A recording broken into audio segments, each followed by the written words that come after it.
माझं लग्न झाल्यानंतर माझ्या नवऱ्यासोबत मी मुंबईला येऊन राहू लागले. जेव्हा मी गरोदर राहिले तेव्हा माझी तब्येत खूपच खराब होऊ लागली.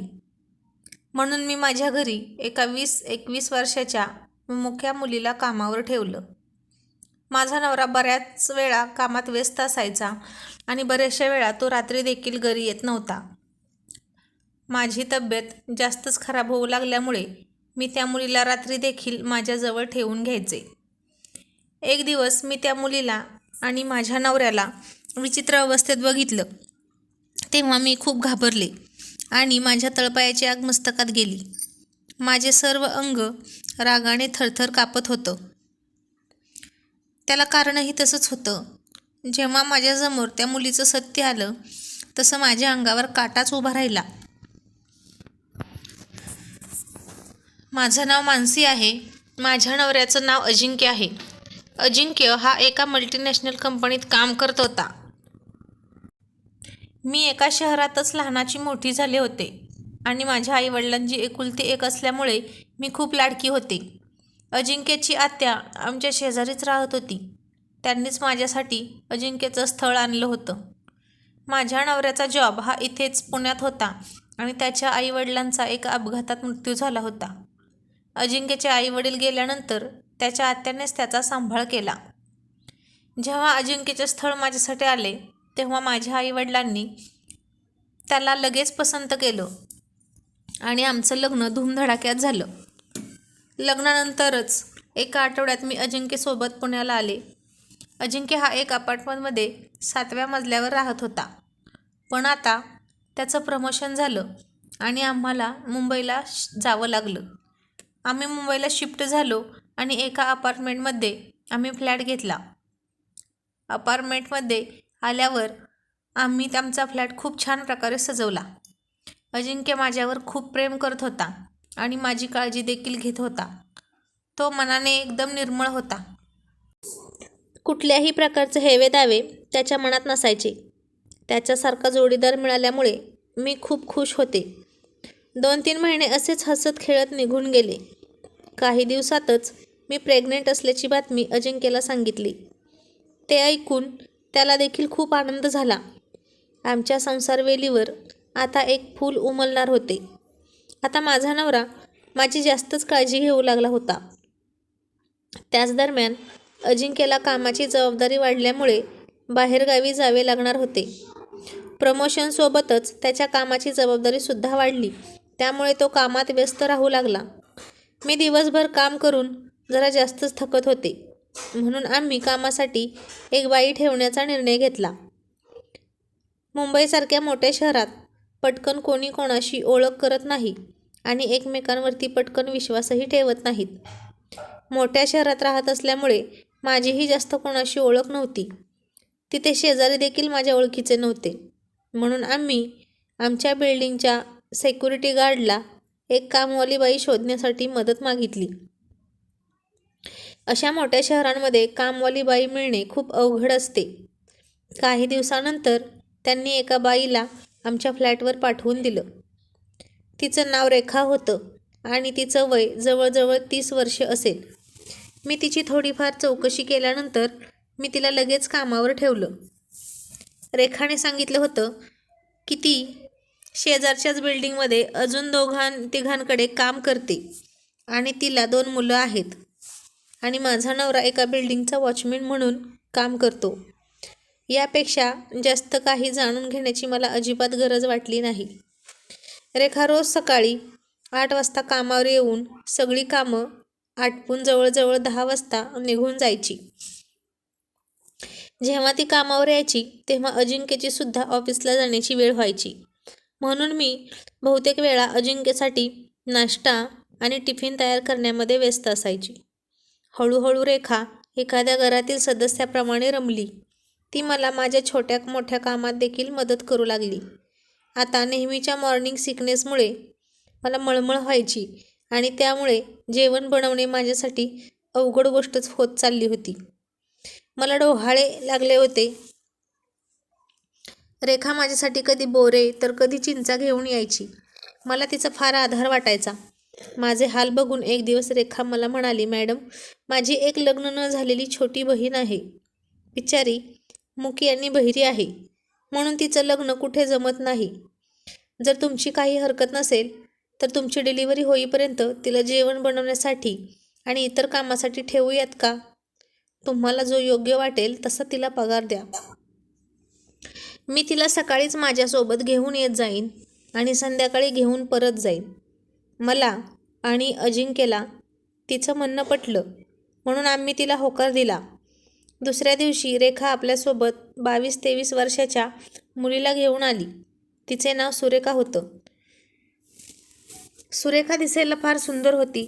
मला ती मुकी बहिरी आहे हे पाहून मात्र तिची खूप कीव आली. मी विचार करायचे की देवाने तिच्यावर किती अन्याय केला आहे. एवढी सुंदर असूनही ती बोलू शकत नाही. सुरेखा आमच्या घरी जेवण बनवायचं काम करू लागली. ती सगळीच कामे खूप चांगल्या प्रकारे आणि वेळेच्या अगोदर करत होती. नावाप्रमाणेच ती सगळी कामं सुरेख करत होती. तिने मला कधीच तक्रारीची संधी दिली नाही. ती वेळेवर मला फळ वगैरे कापून द्यायची, वेळेवर जेवण द्यायची, दूध द्यायची, औषधं द्यायची. घरातील छोटी मोठी कामे ती स्वतःहून करत होती. मी आणि अजिंक्य दोघेही तिच्या कामावर आनंदी होतो. कधी कधी अजिंक्यला कामानिमित्त रात्री देखील बाहेर राहावं लागायचं. साईट व्हिजिटला गेल्यावरती तो लवकर यायचा नाही. त्यावेळी मी सुरेखाला रात्री देखील माझ्याजवळ ठेवून घ्यायचे. सुरेखा अजिंक्यची विशेष काळजी घेत होती. त्याच्यासाठी ती स्पेशल त्याच्या आवडीचा नाश्ता बनवायची. त्याला चिकन आवडायचं तर ती वेगवेगळ्या पद्धतीने त्याच्यासाठी चिकन बनवायची. परंतु मला यामध्ये काहीच वाईट वाटत नव्हतं, कारण ती माझीही तितकीच आपुलकीने काळजी घ्यायची. त्यामुळे मी या गोष्टीकडे फारसं काही लक्ष दिलं नाही. आणि त्या दिवसात माझी तब्येत जास्त खराब होत चालली असल्यामुळे मी नेहमीच वैतागलेली असायची. माझी चिडचिड व्हायची. त्यामुळे अजिंक्य मला कमी कामं सांगायचा आणि सुरेखा त्याची सर्व कामे करायची. सुरेखा नेहमीच अजिंक्यचे बूट पॉलिश करून द्यायची आणि बाथरूममध्ये देखील त्याला कपडे नेऊन देत होती. बराच वेळ सुरेखाची ही गोष्ट मला खटकत होती. परंतु कधी कधी मलाच लाज वाटायची की मी एका मुक्या मुलीवर संशय घेत होते. याच दरम्यान माझा 4था महिना सुरू झाला. एक दिवस अजिंक्य ऑफिसच्या फाईल घेऊन घरी आला आणि येताच त्याने ड्रॉइंग रूममध्ये त्या फाईल ठेवून काम सुरू करू लागला. माझी तब्येत सकाळपासूनच ठीक नसल्यामुळे मी रात्रीच सुरेखाला माझ्याजवळ ठेवून घेतलं होतं.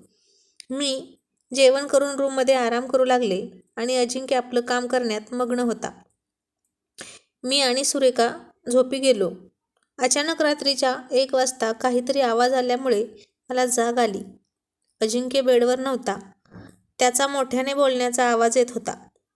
मी ड्रॉइंग रूममध्ये गेले आणि समोरील दृश्य पाहून माझ्या पायाखालची जमीनच सरकली.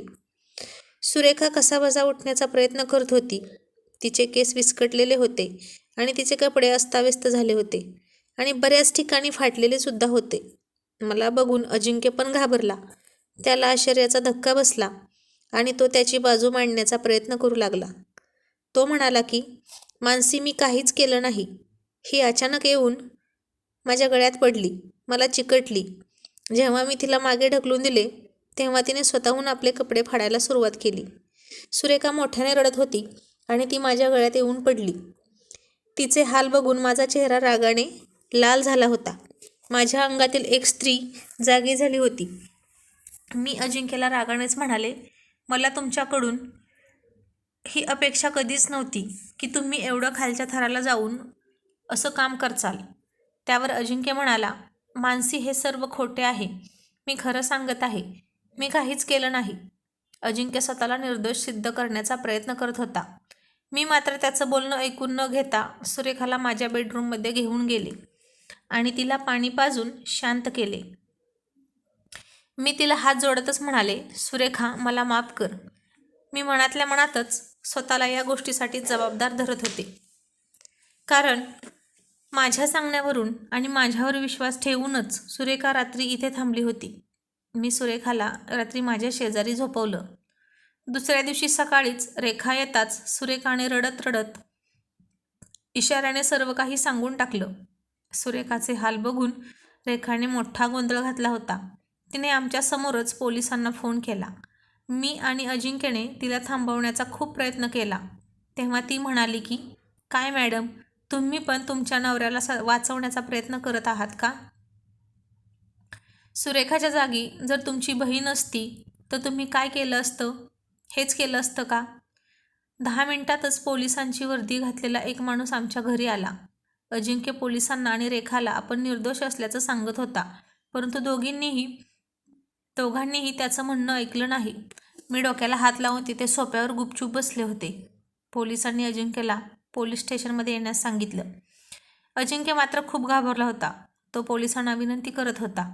शेवटी त्या पोलिसांनी 50,000 रुपये रेखाला भरपाई देण्यास सांगितली आणि हे प्रकरण मिटवलं. त्या दिवसापासून रेखा आणि तिची बहीण सुरेखा आमच्या घरी कधीच आल्या नाहीत. मी अजिंक्यशी बोलणं सोडलं होतं. तो इतक्या खालच्या दर्जाला जाऊन असं काम करेल याचा मी कधी विचारही केला नव्हता. त्याने माझा विश्वास तोडला होता. मला अजिंक्यसोबत राहण्याची अजिबात इच्छा नव्हती, परंतु जन्माला येणाऱ्या बाळाचा विचार करून मी माझा निर्णय बदलला आणि ही गोष्ट माझ्या आईवडिलांना माहीत झाली असती तर त्यांना देखील खूप दुःख झालं असतं. त्यानंतरच 4-5 महिन्यातच माझी लगेच डिलिव्हरी झाली. मी एका गोंडस मुलीला जन्म दिला होता. 5 महिन्यात मी खूपच शारीरिक आणि मानसिक कष्ट सोसले होते. त्यामुळे माझे आईवडील येऊन 1-2 महिने माझ्याजवळ राहिले आणि माझ्यासोबतच माझ्या मुलीची देखील काळजी घेऊ लागले.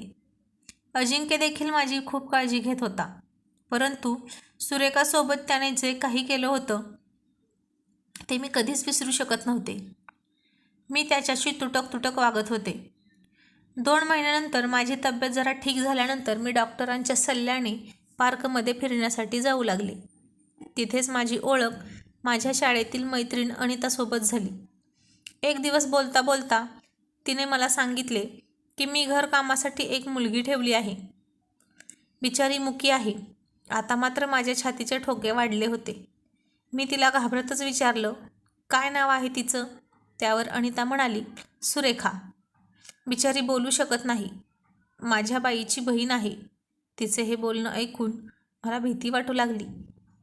मला वाटलं की जर अनिताला त्या मोलकरणीकडून माझ्या नवऱ्याच्या चरित्राबद्दल माहीत झालं तर ती काय विचार करेल. त्यामुळे त्या दिवसापासून मी अनितासोबत बोलणं चालणं बंद केलं. मी अनिताचा फोन देखील उचलत नव्हते. जवळजवळ 2 महिने असेच गेले. एक दिवस मला एका मेडिकलमध्ये अनिता भेटली. तिच्या चेहऱ्यावरून तिला कसले तरी टेन्शन आहे असं दिसत होतं. पहिल्यासारखं तिने माझ्याशी बोलण्यात जास्त काही रुची दाखवली नाही.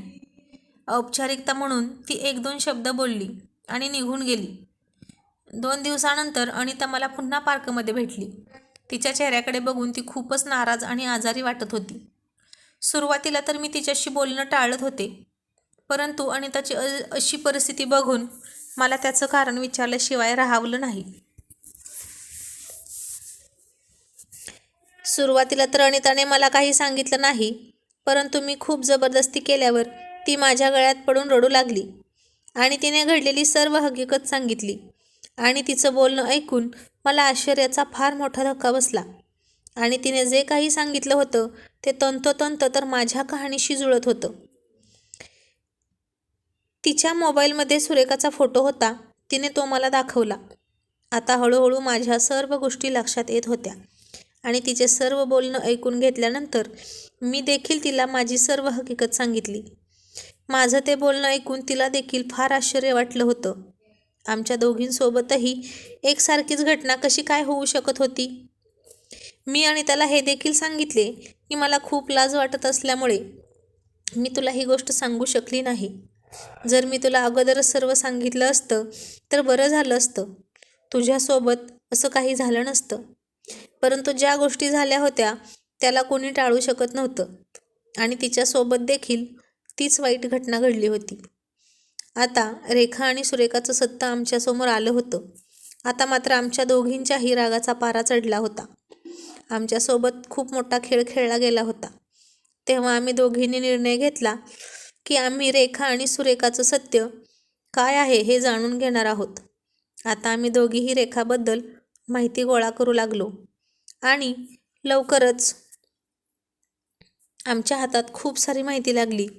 आणि एक दिवस मी आणि अनिता तोंडावर स्कार्फ बांधून रेखाच्या घरी जाऊन पोहोचलो. आम्ही गेलो तेव्हा त्यांच्या गल्लीत पाणी भरण्यासाठी बायकांची खूप गर्दी झाली होती आणि त्या आपापसात भांडत होत्या.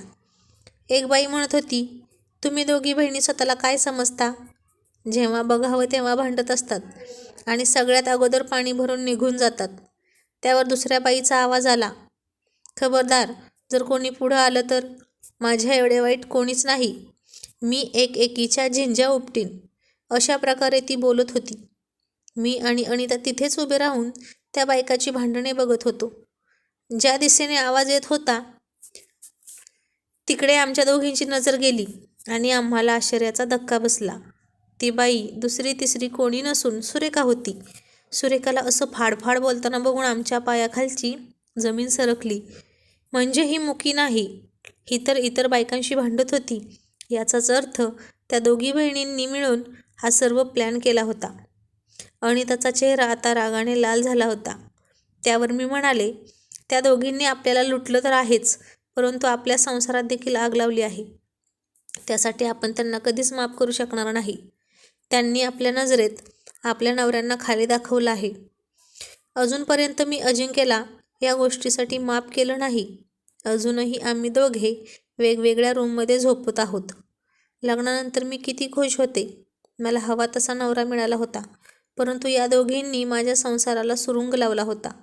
ज्यावेळी मला माझ्या नवऱ्याची जास्त गरज होती, त्याचवेळी या दोघींनी त्याला माझ्यापासून दूर केलं. मी यांना कधीच माफ करणार नाही. अनिता देखील रागातच म्हणाली, तू खरं बोलत आहे. मी देखील माझ्या नवऱ्याचा खूप तिरस्कार करत आहे. बरं झालं मी माझ्या नवऱ्याला सोडून माहेरी गेली नाही, नाहीतर सगळं उद्ध्वस्त झालं असतं.